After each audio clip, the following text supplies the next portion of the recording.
Kuala Lumpur souk நெடுஞ்சாலையில் car பழுதாகி தனியாக பரிதபித்த போது தனக்கு உதவிய சீன ஆடவரை மலாய்க்கார பெண்ணொருவர் தேடுகிறார். அப்போது அவருக்கு என்னால் முறையாக நன்றி சொல்ல முடியவில்லை.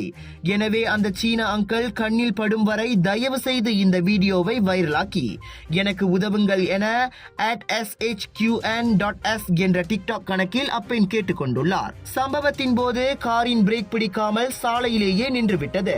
வருவோர் போவோரிடம் உதவி கேட்டும் யாரும் நிறுத்தவில்லை. அதிலும் பெரியவர் ஒருவர் பாதையை மறைக்கிறது, காரை சீக்கிரமாக அப்புறப்படுத்து என என்னை கடிந்து கொண்டார். செய்வதறியாது எனக்கு அழுகையே வந்துவிட்டது. அப்போதுதான் அந்த சீன அங்கிள் கடவுள் போல் வந்து எனக்கு உதவினார். என்னை ஆசுவாசப்படுத்தி என் காரை அங்கிருந்து அப்புறப்படுத்தி பாதுகாப்பான இடத்தில் கொண்டு வந்து விட்டார். முன்பின் தெரியாத என்னை அவரது காரை ஓட்ட அவர் அனுமதித்தார். காரை சாலையோரமாக கொண்டு வந்துவிட்டு உதவியவரிடம் கைபேசி எண்ணை வாங்க மறந்துவிட்டேன். அவருக்கு உரிய முறையில் நன்றி சொல்ல ஆசைப்படுகிறேன்.